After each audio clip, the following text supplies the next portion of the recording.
And we're back. Episode 40 of The Horror Guys. I'm Kevin. I'm Brian, and we've got movies for you. Lots and lots of movies this week. Well, 4 or 5. Yeah, okay. As usual. That's lots, yeah. This week we'll cover the Universal Studio flick, The Invisible Man's Revenge from 1944, the Hammer horror classic, The Two Faces of Dr. Jekyll from 1960, the new-ish movie, It Follows from 2014, and the international feature and part 3 of The Blind Dead, The Ghost Galleon from 1974. And we have a short, too. We got a really good short this week. Yeah. Yes. Uh-huh. One of the funnier ones. 5-minute dating. So, if you could eat anything in the world, what would you eat for a snack? I'd eat a box of boogers. Eat the booger. Okay. Let's eat some boogers. Let's have some boogers. This is might be just a special edition for Halloween. I don't know if these are available year-round, but yeah. It says looks and feels real. Okay, hope I don't need the scissors because those are under your chair somewhere. You don't need the scissors. That's all right. That's good because they're gone forever. I bet they don't taste real. You know what boogers taste like? That's what I've heard. They're yellow and they're green and they're light green. Huh. Oh, the yellow was banana. Pineapple. Or slime apple. Snottermelon. Sour green boogie. And slime apple. They're all kind of greenish. They're not very sticky. You know, you don't have that trying to flick it off your finger kind of thing going on. Authenticity. Are you going to eat that now? Hopefully that's the most horrible thing you'll see all week. Huh. Okay. Well, what do you think? I think they're pretty good. They could be tangier. Mm-hmm. They're awfully sweet without the tang of gummy candies. They're flavored gumdrops. Yeah, they're more gummy, wormy type. They're gushier. Texture. They're gushier. Yeah. No. Gushy implies there's like wet center and Okay, not gushy. Gummy. Yeah, they're fruity gummy bears. Yeah. Very soft. Yeah. Delicious. Okay. Way tastier than real boogers. Depends. Or so I've heard. Okay. Okay, and now on with our movies. What did we see?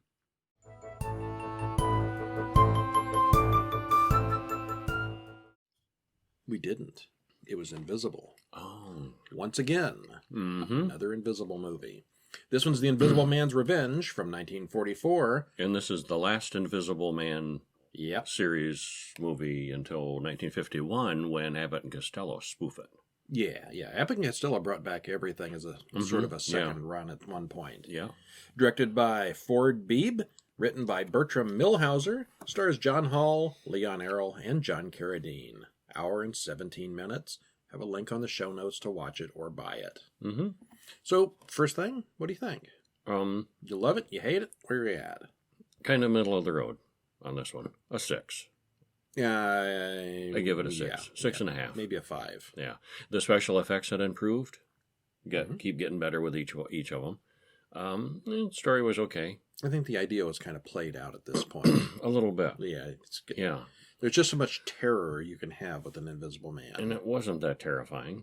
Yeah. This one was seemed like more of a psychological crime drama with some invisibility. Yeah. Didn't have a lot of horror to it. Well, most of them don't, really. Yeah. Well, to get into it, a man comes to town smuggled inside a large crate at the docks. He buys some new clothes, but leaves a news clipping in the pocket. Homicidal maniac escapes from Cape Town Asylum, murders 2 interns and nurse in psychopathic ward. And, of course, it includes a picture of Robert Griffin, the man we just met. And this Griffin is no relation to the other Invisible Men, which is weird that they chose that name. But it's no relation. I think it's like Larry Talbot is always the werewolf. I mean, it's just that's always certain him. name. Well, not That's later really on. him. Benicio del Toro and all those other people. Other people did play him too. Yeah, but it's the same character. True. Yeah. Yeah. And okay. this is the same last name, but no relation. No, nothing. No connection. Yeah. They just Weird choice. yeah. Yeah. Well, it's like the Invisible Man's Revenge, the Invisible Woman, the Invisible Agent, the Invisible Man's Revenge. None of them have any connections. Well, some of them did. The second one was his son or brother or something like that. None of the others really had anything to do with it other than there's somebody who's invisible. Yeah. Mm-hmm. Well, Griffin goes to see Sir Jasper Herrick, who agrees to see him immediately. They were all traveling together in Africa, and a branch fell, knocking out Griffin. And of course, Jasper and his wife left him behind. Irene. Yes, they'd been reminiscing about their old safari days. Yeah. They're like old retired. I mean, they're not that old, but they're retired from their adventurous times. Well, they found their treasure. They were done. And now they're rich and living it up. Griffin got amnesia and didn't remember anything for many years, but a few months ago he got hit in the head again and remembered everything. And they think he's dead. They left him there, and now he wants his fair share of the treasure they found. And since they found a whole diamond field, this made Jasper very rich at one point. However, Jasper says he spent most of the money and lost a bunch more in bad investments. But Griffin wants it all. All they have is the house, basically, and their beautiful clothes and their beautiful things. And their daughter. And yeah, he wants all of it. Yeah, he wants all of it. He wants the daughter, too. They agree to give him everything they have. Griffin starts getting really drunk and dizzy. He passes out, and it looks to us like Irene drugged him, although she doesn't admit it, and we don't really see her do it. Oh, yeah, we do. We do? Yeah. Which is kind of weird, because, everybody should have some drugs handy by the bar, ready to knock somebody out if they have to. Yeah, she definitely did it.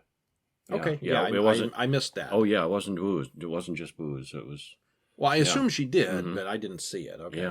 Yeah. She does she takes away his evidence and hides it. He has a contract between them. Yeah. And then they throw him out on the street. Handwritten contract. Yeah. When Griffin wakes up, he finds his contract with the Herricks is missing.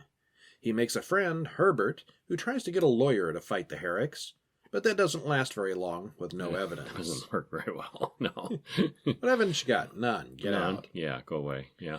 On the road out of town, he meets up with Dr. Drury, who sympathizes with him. Drury is a scientist and mentions his neighbors leave him alone most of the time. He has an invisible dog and an invisible parrot. Oh, yeah, everybody should, don't they? Well, he's working his way up to people, and he's looking for a test subject. Do you know anybody, Mr. Griffin, who'd like to be a test subject? And Griffin wants to do it. Yeah. And with a single injection, he fades away. Now, and I was wondering, too, with the logistics of having an invisible dog, they have, and this has been consistent in the Invisible movies, when they eat something, it becomes immediately invisible. When it comes out the other end, too? Or would you be slipping around in invisible piles on the ground? Where do you think these come from? Cleaning up invisible poo and invisible parrots. They have invisible poo? And yeah, something I wondered. This is the first time we've had invisible animals, really. Well, there was the guinea pig in the one, but yeah. But an actual pet dog that he's had for a long time, that he just walks on a leash and is in. It's a slippery spot over in the kitchen that just he always slips on. A neat effect, the harness, floating through the air. Drury seems surprised that it actually works. He tells Griffin that it'll last for the rest of his life. Drury expects fame and fortune to follow, but Griffin abandons him. He heads back to the Herricks for revenge. He makes Jasper write out an admission of his crimes. There's a long comedic scene where he and Herbert go to the pub and Griffin picks on Mark, Julie's fiancé. They cheat at darts and other silliness. Julie's the daughter. Yeah. Griffin returns to the Herricks' home and insists that Sir Jasper get rid of Mark, since Griffin also wants Jasper's daughter Julie. Meanwhile, Dr. Drury has found a way to reverse the invisibility, and Griffin wants to be visible again. To make Griffin visible again, he'd have to drain the blood of a man, killing him. Griffin says, okay, let's use Mark. And Drury refuses, calling the police instead of Mark. He's not a murderer. But he gets murdered. Griffin ends up using Drury's blood, and he becomes visible again. Mark and the police sergeant head to Drury's house, and Griffin sets fire to the place. Mark rushes in and rescues Drury and the dog. Turns out Drury is already dead, but the dog, however, then goes after Griffin. The Dog's Revenge. The dog can smell invisible people. Mm-hmm. Griffin goes back to Sir Jasper's house, and he insists on taking the keys and Julie. The dog is outside howling. Herbert shows up the next day and wants to move into Griffin's new house. Griffin says he'll need more blood soon because the cure won't last forever. And we don't know how he knows this because he's the first one cured. Mm-hmm. He gets Herbert to lead the dog away. Griffin, later on, is having dinner with Julie and Mark, and he starts to fade away again. So he was right. Mm-hmm. He calls for Mark to come to him, intending to take his blood for more cure. He lures Mark down into the wine cellar, and they fight. He knocks out Mark and starts the transfusion. Meanwhile, the dog drags Herbert down the stairs to the wine cellar, with several men, including the police, in tow. They break in the wine cellar door, the dog charges in through the hole in the door, and the dog kills Griffin. The end. Happy ending for Mark and Julie. Yeah. Not Griffin. Well, this is the last in Universal's Invisible Man series, and it takes an entire half hour before Griffin becomes invisible. Mm-hmm. The special effects still continue to improve, and we see Griffin with water on his face, and then later covered with flour, and both scenes look really good. We're still black and white here. Yeah. Mm-hmm. Griffin looks like a stereotypical movie gangster in this one. He's Yeah. got the little mustache, he wears the hat, and he's kind of gangsterish. And you'd almost feel sympathy for him. I kept having to remind myself, oh yeah, he killed 3 people to escape. Off screen that we never saw. But, you know, I'm getting to that one. Yeah, which I think he really did, but he really did get screwed over by Jasper and Irene. Mm-hmm. He's not, I mean, he's the bad guy because he murdered to escape, but... Well, if it hadn't been for the 3 murders that we were told about off screen that don't make any sense... He was clearly the wronged party. And yeah, he'd be in the right for the most of this. Mm-hmm. We don't know why Griffin was in the asylum or why he murdered those people in Cape Town, since this is never explained. I guess we're just supposed to accept that he's insane, but other than blackmailing the Herricks for what he rightfully deserved in the first place, he doesn't seem especially crazy here. Mm-mm. It's also not clear how or why Griffin would know how to do a blood transfusion. I'm pretty sure I couldn't do it without any training, and that would be using modern equipment. Mm-hmm. He's got this, it's a plunger kind of thing that you gotta... You've seen him in old movies before. It can't be easy. Apparently it is. It's way easier than it should be. Yeah. Herbert is played by Leon Errol, and Universal gets their money's worth in this comedic sidekick, but it's too much silliness in an otherwise serious film. Yeah, everything is the dark played scene straight. Was pretty silly. Everything is played straight except for when he's on the screen, and then it's comedy time. Mm-hmm.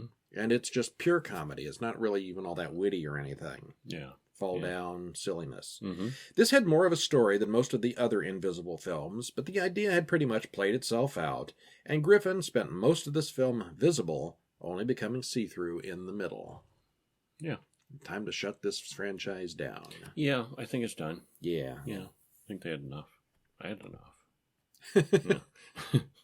I don't know. I think the Invisible Agent, maybe the Invisible Woman was one too many. I don't know. I didn't mind the Invisible Woman being a comedy too much, but the Agent was... Yeah, suddenly he's a secret agent. Well, okay. That's all it takes is invisibility. Yeah.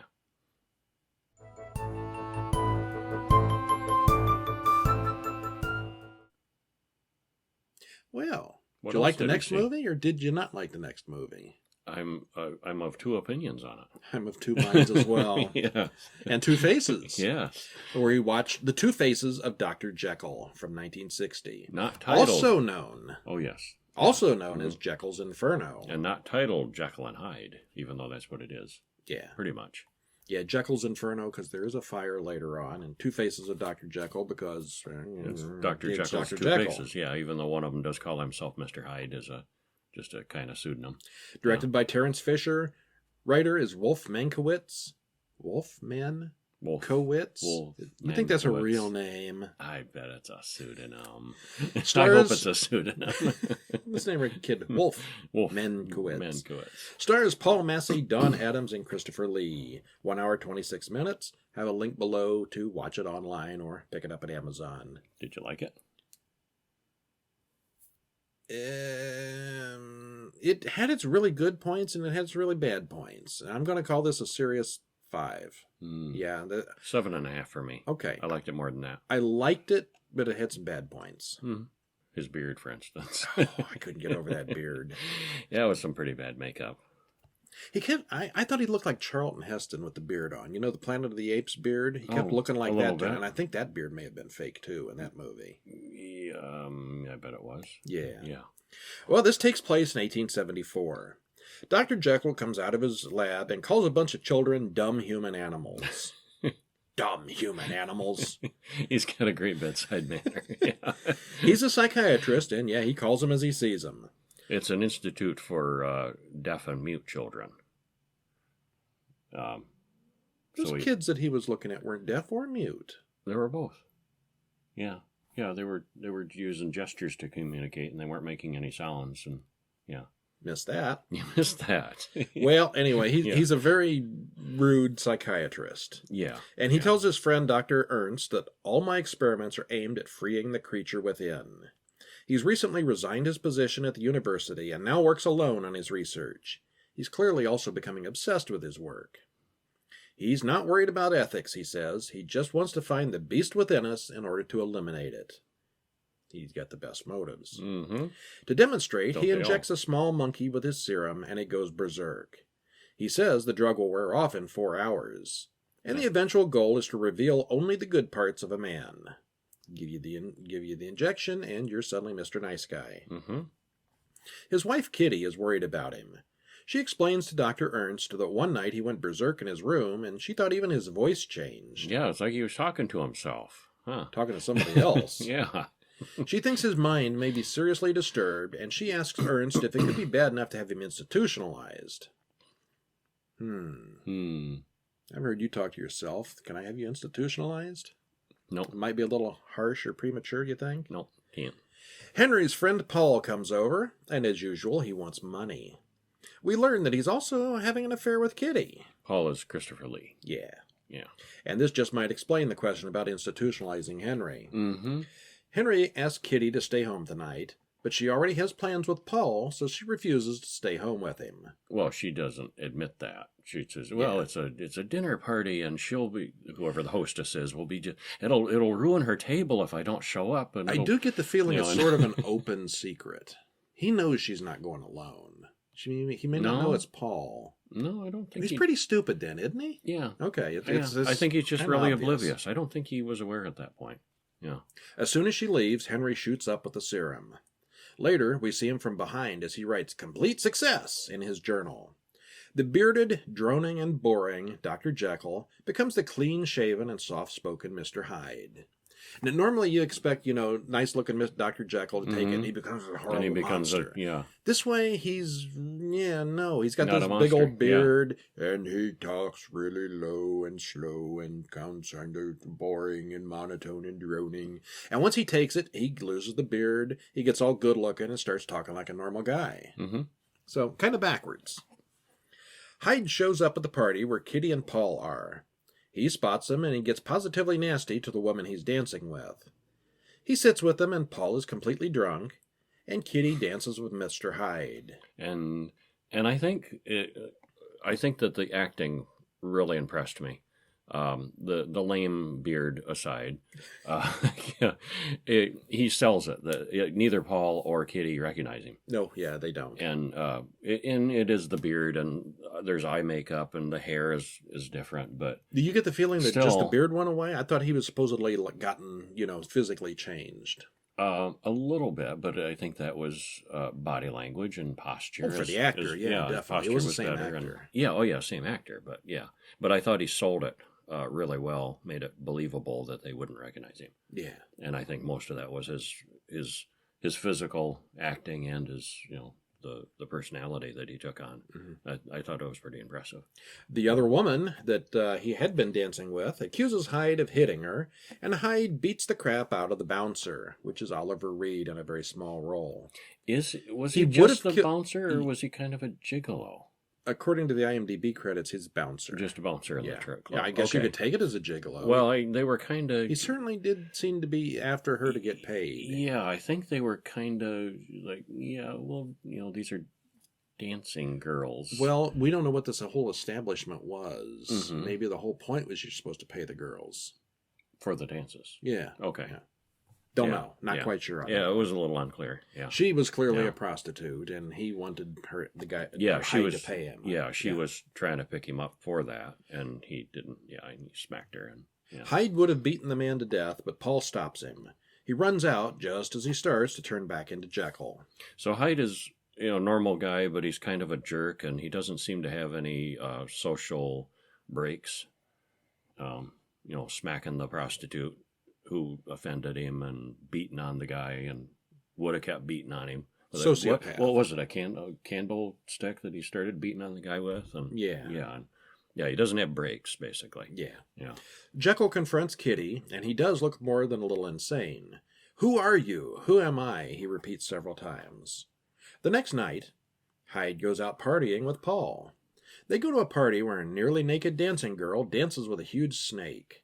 Hyde really likes the girl, That's quite a especially when scene, she too. puts his head in her mouth. Yeah, that's something. He No follows- innuendo there at all. Was that even a fake snake she put in her mouth? No, That looked real. That was a real Yeah. snake. Yeah. Just a subtle innuendo as she's dancing with this phallic snake. In the No eye. snake. No subtle there. Yeah, very. She mentions that her snake is very dangerous and even keeps it locked in a special room. Only she can handle it. Deadly poisonous. Yeah. The next day, Hyde goes to see Kitty. He seduces her as well, but she says she loves Paul. Just then, Hyde starts to change and runs off. And apparently, he has a little bit of memory of Hyde and what Hyde I don't think he did. forgets. Yeah, I think he remembers all of it. So he knows at this point that Kitty and Paul are a thing. Yeah. It's like he can't control Hyde, but I don't think he forgets. Yeah, I think he's in there watching. Yeah. Yeah. And he doesn't completely disapprove either. Yeah. Mm-hmm. Well, that's why he's so hard to deal with. He Yeah. keeps coming back. keeps shooting up more. Yeah. Yeah. Henry likes what Hyde's been doing to this point. Mm-hmm. Henry goes to see Dr. Ernst, who says his life is burning up much more quickly than it should. Ernst knows that there's some kind of new addiction involved. Kitty refuses to give Paul any more money, so he dumps her. Paul then goes to Henry, who tells him no as well. Jekyll changes his will to give Hyde everything if he suddenly vanishes. Mm-hmm. Seems like he'd rather not be Jekyll anymore. Mm-hmm. Hyde then runs into Paul at the club the next night. Hyde offers to pay Paul's debts for him. In return, Paul needs to show Hyde all the seedier places in town. All the good times. Drinking establishments, opium dens, clandestine boxing matches, and meanwhile, Paul racks up more and more debt. Fast. Yeah. Yeah. Burns through that money and more. Thousands. Yeah. He offers Paul even more money now to bring Kitty to him. Oh, come on, you've done so much already. What's this little bit more? Yeah. Paul refuses and storms out. He then goes and makes the same offer to Kitty. He'll tear up Paul's debts if Kitty sleeps with him. She laughs at him and he storms out. On the way out, he beats up a beggar. Mostly because we need to see him do something bad at some point in the film. Yeah. He takes it out on he's angry and takes it out on Kitty and this Paul poor were guy. having an affair. They were cheating on him. They kind of deserved some comeuppance, and otherwise, the bouncer was rude. He deserved getting beat up. This is the first guy who's gotten anything that didn't really deserve Yeah, it. it was kind of random. And He's just a random beggar. Yeah, didn't like the way you looked at him, and so Yeah, you got to establish his character as bad, just like the murders in The Invisible Man a little while ago. Mm-hmm. Yeah. Kitty then sends Henry a note saying she's leaving him. He locks up his formula and vows to never take it again, as he knows Hyde has too much influence over him now. But guess what? He changes The formula anyway. isn't needed anymore. Hyde is strong enough to take over. Yep, Hyde wants out. Yeah. And explains that Jekyll wants to meet Kitty and Paul that night to settle everything. Hyde then locks Paul in the room with the dancer's killer snake, and then he rapes Kitty. That escalated quickly. Yeah, it did. Is it really Yeah. rape? Because he's sort of her husband, and that was legal then. Legally, I don't think it would have been considered rape. Yeah. But it was. I mean, he forced her. The So, finer points yeah. of 19th The century law. 1874 England. Yeah. Yeah. But I mean, it was clearly forced. Oh, yeah, She was. he does rape She her. was not not consensual, and and she doesn't realize it's her husband. Yeah, nobody No. does. Yeah. Kitty wakes up later and finds Paul's dead body. She suddenly gets dizzy and falls off the balcony through the glass-ceiling ballroom to her death. And this scene was really bad, I thought. It was kind of She contrived. walks up, she's all upset, Yeah. she's nervous, and she looks down over the balcony, and then she looks around, she looks Gets back really- down over the gets balcony. really dizzy. And She sits up on the overcome edge of the balcony, looks down, and it's like she decides to fall through. And it didn't really look like a suicide. It was more clumsy. It just a bad scene. Yeah. Well, and the snake, too. Where'd the snake go? Knowing a little bit about snakes, that wasn't a deadly snake or anything. And No. I mean, it's not like a closet. It's a pretty good sized room. And, okay, so he locked Paul in with this It's snake. an evil snake. It wanted to kill Paul. Snakes aren't that fast, or, this wasn't a cobra. It wasn't. But anyway, that was a little bit contrived. Yeah. Both his and her death are kind of not really all that logical. A little bit unsatisfying. Yeah. They died for plot reasons. Yeah. Hyde and the dancing girl make love one more time. Jekyll and Hyde then battle each other internally, and in the meantime they strangle the dancer. Jekyll runs back to his lab and has a debate with Hyde again.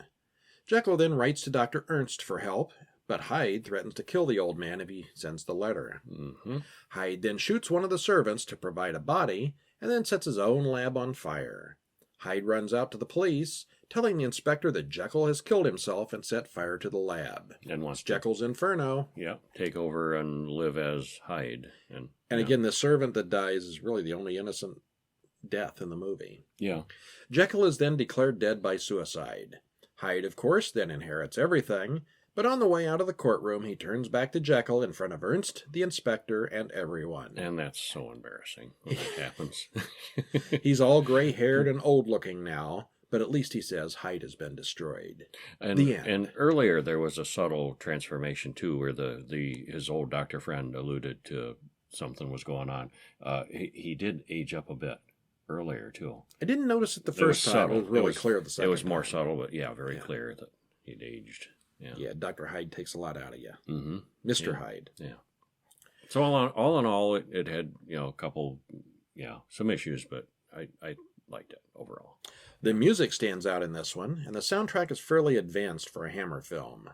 There are many minutes of the film with no dialogue, and the music helps fill in the silence. Mm-hmm. There's even a couple of strangely entertaining dance numbers.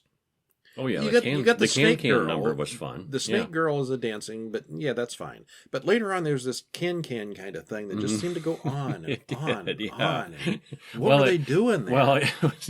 Well, it was well done. Wild times in 1874. Okay, it was that kind of place, and it started out with a chorus of can girls dancing with the frilly skirts, and then they got pretty acrobatic too before it was over. Yeah, and then but the song kept repeating and going on and on while they were upstairs, and the whole kitty falling through the skylight thing and stuff. But everybody was joining in and then doing the can, and it was Jekyll's beard is the worst part of this film. It looks fake from the get-go. Immediately, you notice.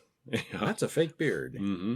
Still, it was interesting that Jekyll is the bearded, somewhat ugly one, and Hyde is the clean-shaven, attractive version. Mm-hmm. Jekyll seems to go out of his way to be emotionless, expressionless, and boring here.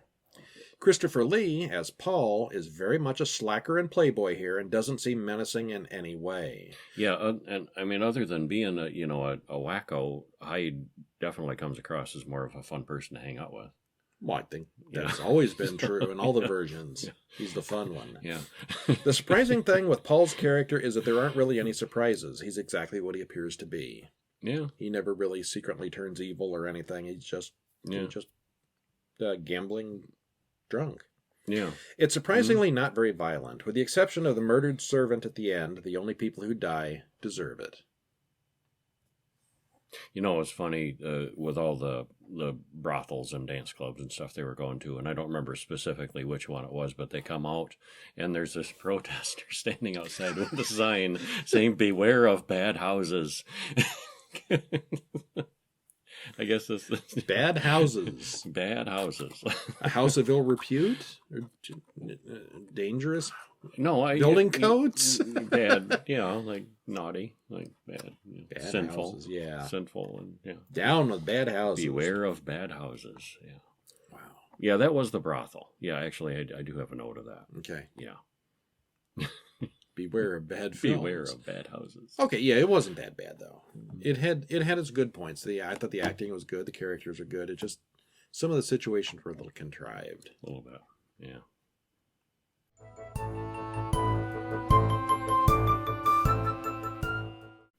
Did we see any short films this week? We did. We saw one of my favorite short films of all the short films we've reviewed so far. This is my number one. I think it may be mine too. Yeah, one of the best ones this year. It was really awesome. This one's called 5 Minute Dating, and it's not new. It came out in 2016. We've got a link below for YouTube, so you can watch it there. You must check this one out.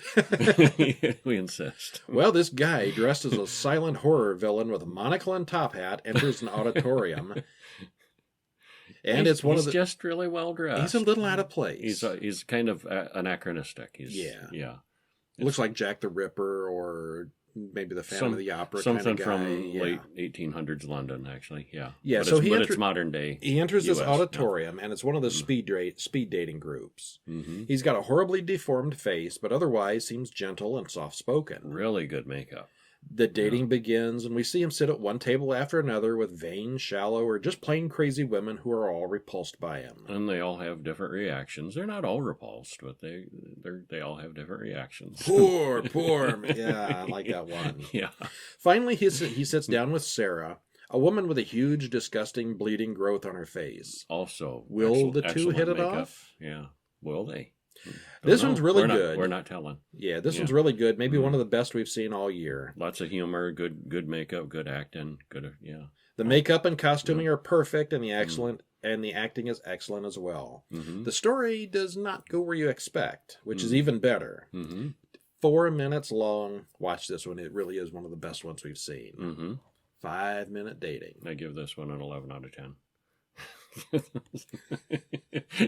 I did like it a lot. Turn the dial up to 11. Oh, and there's like no credits on it. It's by Deformed Lunchbox. It's the YouTube channel. The channel. I'm not sure who made it other than that. Yeah. So there we go. Mm-hmm. Link in the show notes. Yeah.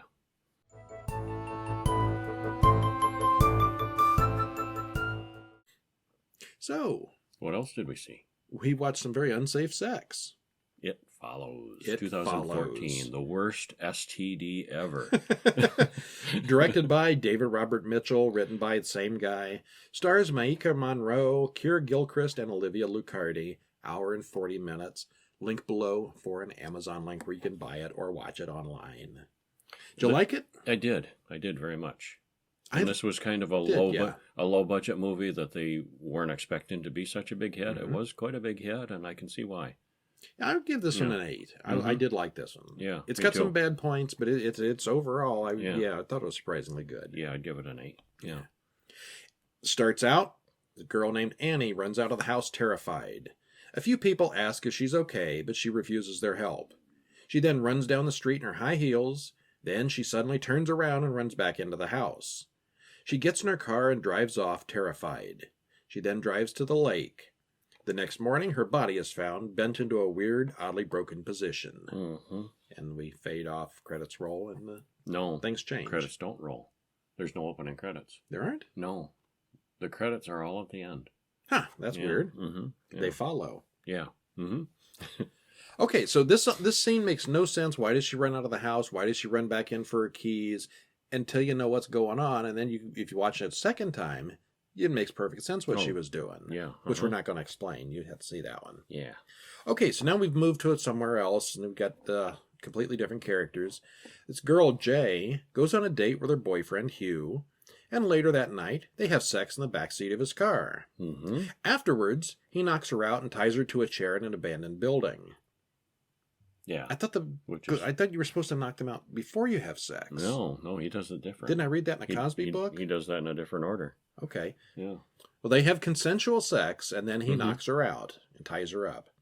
He explains to her cryptically when she wakes up, "This thing is going to follow you. Someone gave it to me, and I passed it on to you. It could look like someone you know, or it could be a stranger in a crowd.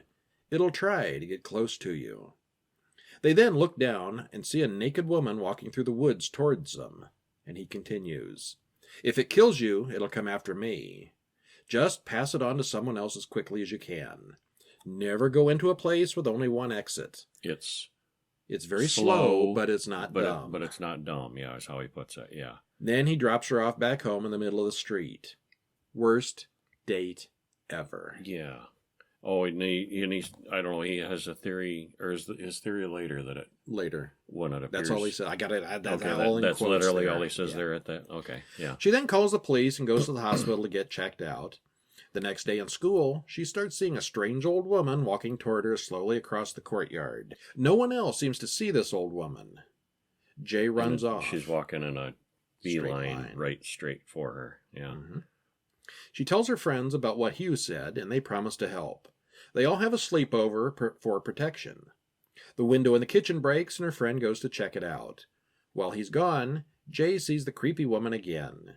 When her friends intervene, she sees a super tall, creepy man walking behind them that no one else can see. Reminded me of the fireman from Twin Peaks. Yeah, a little tall guy with a white shirt. Yeah, a little bit. It's not the same actor, but looks like him. Yeah.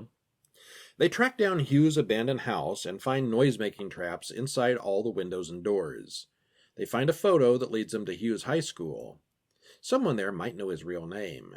And they find out his real name turns out to be Jeff. And the picture that they found was, which they don't know, was him and Annie. Yeah, the girl who died. The girl who died at the very beginning. Yeah. Jeff explains everything to the group.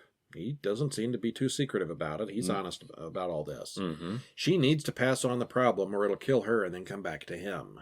And he caught it he picked up some girl in a bar and they had a one-night stand. And at this point, if you stop and think about it, he gave it to Annie. He killed Annie and then started going back after him again. Mm-hmm. So you give it to someone without the rules, it's going to come back to you eventually anyhow. Yeah, because they're not going to know to... See, you'd want to tell them after the fact so that they know to keep running from it. Otherwise, As bad as knocking out your girlfriend and tying her to a chair and all that is, he kind of did what he had to do with the rules. Mm-hmm. There's no other way around it. Yeah. And of course, if it kills him, it would go back up the chain to that woman in the bar. So you're kind of protecting other people by passing it on as well. It's kind of a really interesting concept. Yeah, and it's passed on by sex. Yeah, it has to be sex. It has to be sex for some reason. They all go the worst sexual transmitted disease ever. They all go to stay at Greg's isolated beach house, and Greg gives Jay a gun. The walker then attacks Jay, but no one else sees anything. It's invisible, but not insubstantial, so Jay shoots it repeatedly and it falls down injured. The tall man then appears and beats on the door. Stay down. Yeah. Injuries only seem to be temporary. Yeah. They lock it out, and the tall man beats on the window, and then they kick a hole in the door. The tall man can't fit through that, so the tall man becomes a short little boy. Mm-hmm. He's a shape changer. I read in the trivia, and I didn't count that many, but 11 different actors played the creature when it appears. You got the woman in the woods. You got the old woman at the school. You got the strange woman with bad teeth in the bedroom. Annie was the creature once. She appeared as we see the creature. Annie. Yeah. We see that naked man on the roof, which we haven't talked about yet. Mm-hmm. We see the tall man, the small boy, the friend who's a girl at the beach. Maybe the guy at the very final scene. Mm-hmm. Yeah, that's that was a different 9 guy. that I can remember. Yeah. Okay. Yeah. Probably has 11. Yeah. So the tall man beats on the door, Jay runs out the back, steals Greg's car, and promptly crashes it. She then wakes up in the hospital with a broken arm and a cast. And that scene on the beach was really cool. You can see the friend out in this inner tube on the water, and she's talking and saying, hey, come on out.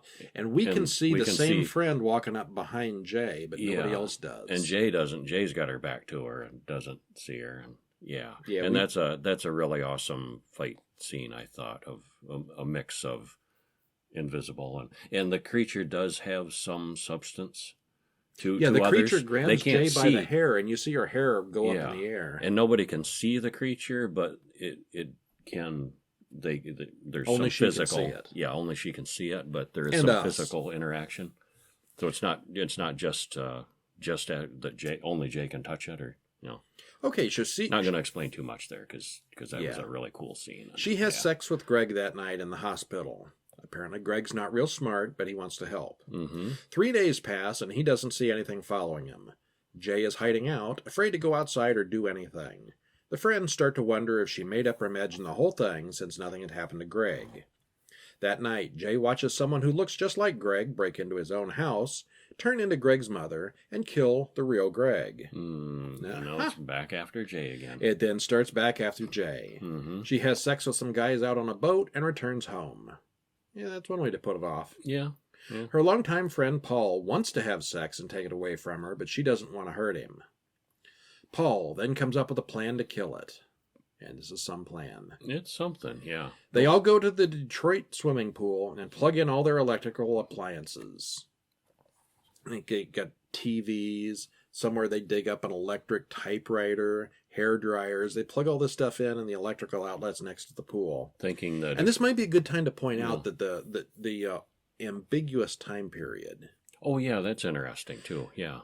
How they filmed it. Yeah. There's nothing to tell you when this takes place. The cars are all 70s and 80s. The TVs all have knobs in the front. They're the big picture tube kinds. There was an electric typewriter. And yet Yara, or her one friend, has this device that is... It's like a two-screen clamshell that could be like an iPhone or a Kindle kind of device. Like futuristic yet retro at the same time. Yeah. It's not a real thing. It's not a real thing. Yeah. And there's real no point to this other than just it made it kind of interesting because you don't know when it takes place. Yeah. Lots of retro stuff and modern stuff and yeah. So anyway, they plug in all the appliances in next to the pool. Jay gets in the water as bait, and they wait. And they wait. It doesn't go so well. And then it shows up and starts kicking in one appliance after the other into the water, nearly electrocuting Jay. It's not stupid. It sees what's there and knows. Well, it was more because of the short cords. It was she was way out in the pool. Short cords weren't really still plugged in, but it was trying to clobber her with all this stuff. Jay's sister then throws a sheet over it, and Paul shoots it in the head twice. Once you see the sheet over its head, you know where the head is. The whole pool then turns red with blood. It must be dead, right? Sure. Later, Paul gets his reward, sex with Jay.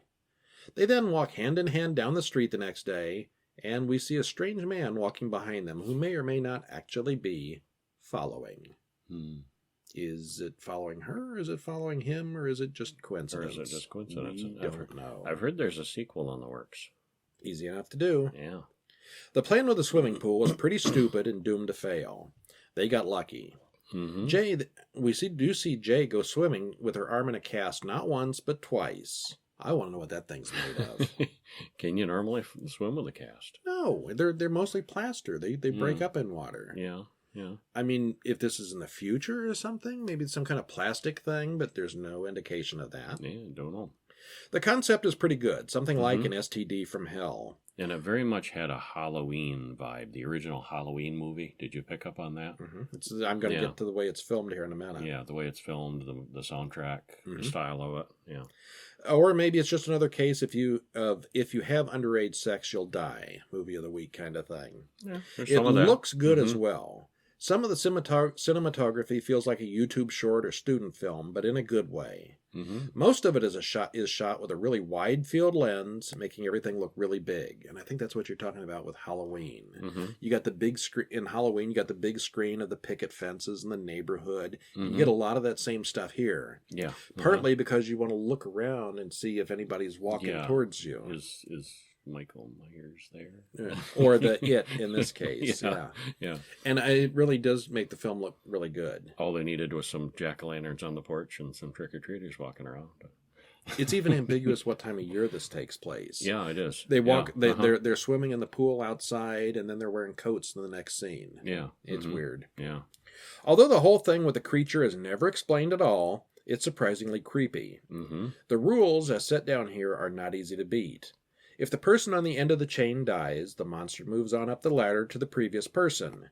You're never really guaranteed safety again. You can find someone to have sex with, but if they don't understand and follow the rules, it's only going to kill them and come coming after you again. Quickly, and And if you don't tell the next person the rules, they're not going to last long. So yeah, it's kind of a long-term chain letter kind of thing. Yeah, you're not going to win with that one. Not long-term. Yeah. Unless you can kill it like they may have done. Or, maybe. Yeah. I liked it. It was very good. Yeah.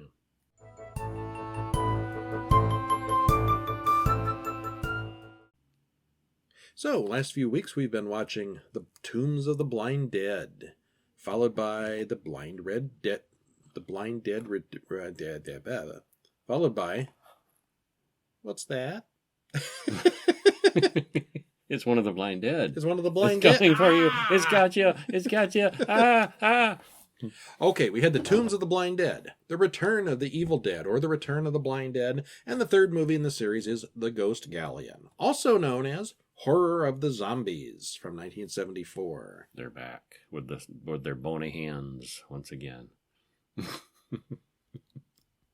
Well, they are. He'll get you. Directed by Armando Di Osorio, written, same guy. Stars Maria Persci, Jack Taylor, and Barbara Ray. Hour and a half. Amazon link below to watch it or purchase it, whichever. And you like it? I did. I gradually liked them a little more each one. Maybe I just got more into them as it went along. You like the first one okay, the second one better, and the third I one like best the third so one far? the best so far, yeah. Okay, I think this is the weakest of the three. I liked the first one best, the second one second, and this one. But this one's on a You galleon. you think they're getting better. I think they're getting worse. It's on a galleon, though. We'll see how this... One of us is going to lose out big on the next one. Okay, these films are getting kind of formulaic, as you'll see. Kathy's roommate, Noemi, goes to see Kathy's boss, Lillian, because she hasn't heard from her in days. Lillian says she's on special assignment and tells Noemi to be at the pier tomorrow morning to find out what the story is. They're modelists. This is modeling. Yeah, they're glamour models. The high glamour world. Yeah. Uh-huh. She meets Howard Tucker, a sporting goods magnate, and he explains that Kathy and Lorena are out on a boat in the middle of the ocean. Performing a stunt. Part of a publicity stunt, and they're out there alone and helpless. Well, how is this going to help really. his business? Because they're using his products or wearing his products. Did you see any of his products in that boat? Well, I don't know specifically what his products The were. boat's empty. But I don't. Yeah, somehow they were going to be rescued. Harebrained scheme. Yeah, it's a little harebrained, but they're out there in the middle staging a stranding, and they're going to get rescued, and there'll be a huge publicity thing that'll launch his new product line. Except there's a complication. Yeah, we see them, and it's a tiny little boat surrounded by fog. Suddenly, they see a huge galleon heading toward them. The galleon and the tiny motorboat collide.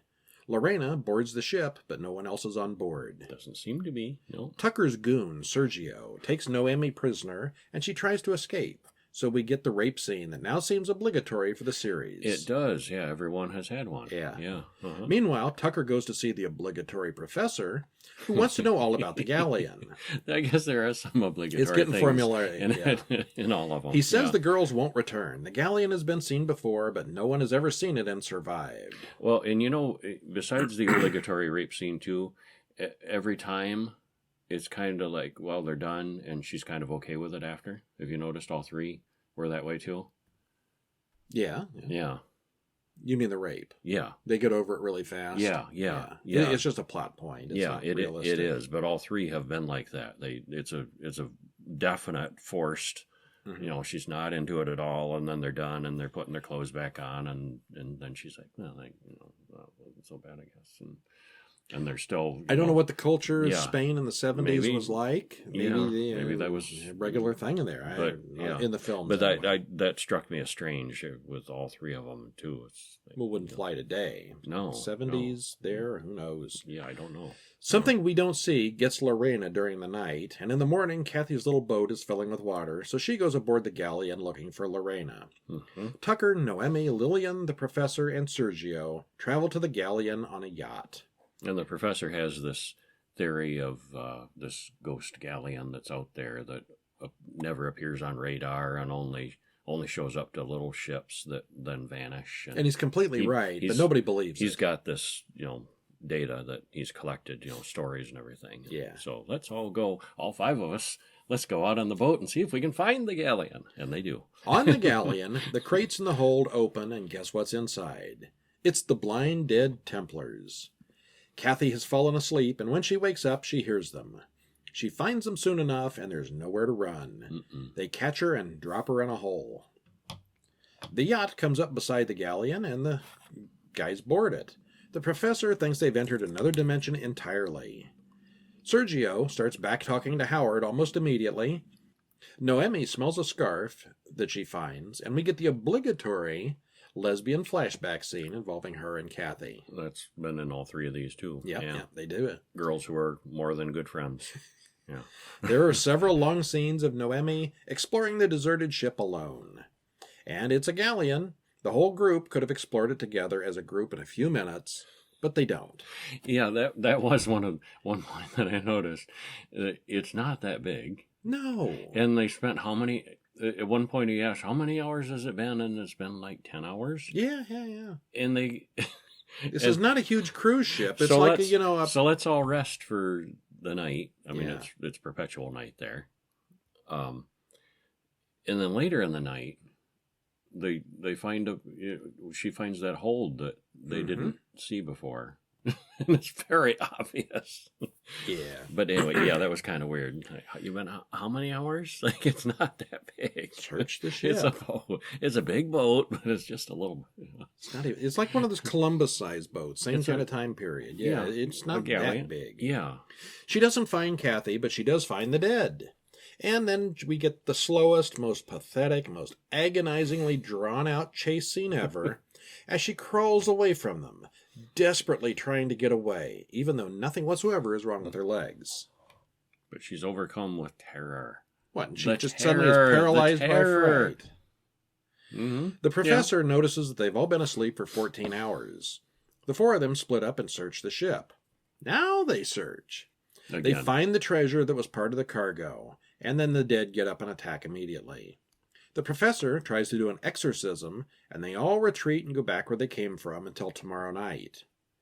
Why was it they could do another exorcism? What did he forget? Some key ingredient. I forget what. I don't know. Yeah, for some reason they can't do it again. Yeah. They decide to throw the boxes with the dead inside overboard before they wake up again, but because they slept so long, they only have a half an hour to do it. Before long, the seafloor is littered with coffins. They then see the fog lift and the stars come out, and they try to swim to their yacht. The professor can't swim and stays behind. Sergio tries to carry a bag full of jewels and drowns. The demon skull on the ship activates and starts a fire. Never saw that skull before. Oh, we did. Yeah. But it didn't do anything. It didn't do anything. Well, it wasn't activated. Suddenly, it's a fiery skull. Yeah, it wasn't activated. The professor is overcome by smoke, and the ship burns up. Howard and Lillian then make it to shore, because their yacht is gone. Safe. We're safe. Where the dead also rise up out of the water, because the dead walked to shore. Oh. The end. Oh, yeah. That was a cool shot with the water rising out of the water and the water dripping out of their eye sockets. Yeah. The usual dead puppets. Mm. The mythology of the Templars is stretched pretty thinly now. In the first film, they rose from the dead and killed people hanging out in the monastery after dark. In the second, they got revenge 500 years later for their punishment. Now they're all just asleep on a ghost ship for some reason or other. Other than the cool costumes, makeup, and puppets, there's not much holding the three stories together. Mm-hmm. There's no indication that these zombies are even blind. Considering the lore of the first two stories, and the fact that these guys were said to be on their way back from the Orient, they wouldn't have been in the group that were blinded, so these particular zombies shouldn't be blind. These were different. Yeah, this was a different Night group. Templars, yes. Yeah, the first group went back to town and they abused and did bad things and they got their eyes put out. Mm-hmm. These guys learned all the bad stuff overseas and were heading back and died or something. Mm-hmm. Yeah. So, by putting the dead on a ship, they lose the ability to ride horses, which was one of the things that made the series unique. No horses on the ship. No dead horses. Yeah. The model ship in the bathtub was really crappy and looked even worse when it was on fire. Well, that was pretty lame. Yeah, it was pretty bad. It was so obviously a model on fire. You just know someone read the outline of the first movie and decided to replicate the success of the first movie by incorporating as many of the same scenes as possible here. The rape scene, the professor, the lesbian flashback are all directly from the first movie. The location shoots in the first one were a highlight, and I think they tried to replicate that here, but the old wooden ship set wasn't very interesting compared to the ruins of the first film. The story here is pretty stupid. Why any businessman would come up with this publicity scheme in the first place is beyond belief. And we did notice also that the rescue helicopter that was coming to rescue the 2 girls on the boat only has 1 empty seat. Yeah. I wondered how that was going to work. It's one of them teeny little glass bubble helicopters with the pilot and 1 empty seat. She could have, the underside, hang from on. below. Yeah. So maybe he's going to make 2 trips. I don't know. Yeah. Well, that's our show for this week. Yeah. Thanks for joining us. Stop in during the week at horrorguys.com for news and horror updates, to comment on the podcast, or to contact us. Remember, written versions of all these reviews are available on the site, so stop in and read those. And get ready for next week, because we'll be watching some good stuff. We will. Actually, we've got some unusual plans coming up, which I'll tell you about here in a second. Next week, we're going to watch The House of Dracula from 1945. Something like the House of Frankenstein, where they all get together and have a big old party. Mm-hmm. The Curse of the Werewolf from 1961. That's the Oliver Reed one. Mm-hmm. Oh, I saw that a bunch of times on TV in like the 80s. I saw that one a long time ago. You didn't see that at the theater originally? Not at the No, theater. it's before no. your time. No, not when it came out. Return to Horror Hotel from 2019. And Night of the Seagulls, the 4th Blind Dead movie, and last Blind Dead movie from 1974. Mm-hmm. Give those a week and see if your opinion matches ours. And then in the following weeks, we got some different things going. What do we got? Normally we talk about, standard adult horror movies that are as creepy or silly as possible. We're going to go a different route this year for October. We're going to go with child-friendly Halloween movies. Well, family-friendly. Family Adults friendly, like them, too. Yeah. Mm-hmm. Actually, there's quite a few of these I've not seen. Yeah, same here. We'll talk about what they're going to be next week, but the next 2 weeks at least will be family-friendly horror movies. Mm-hmm. And also in there, we're going to have a special edition of nothing but short films. We got the Flint Fright Fest coming up here. We're in Flint, Michigan, and we got the big local short horror film Fright Fest coming up on October 12th at the Mott Community College if you're local. And we're going to go to that. We're going to be there. Yeah. Stop in. We're just going to be in the audience, but you'll spot us. We'll be wearing our T-shirts. Won't we? We should. Yeah, for sure. That's Yes. what we got them for. So stop in and see us on October 12th at Mott Community College for the Flint Film Fright Fest. Easy for you to say. We'll have a link in the show notes. And after that, we will talk about one episode of nothing but a whole bunch of shorts, whatever we see there that we like. Mm-hmm. Most of which are going to have YouTube links. We'll see when the time comes. Yeah. Meanwhile, I'm Brian. I'm Kevin. And we'll see you next week. Bye-bye. High five. I love these. Best dollar I've ever spent. They were at the dollar store. Can you believe these were only $1? See ya.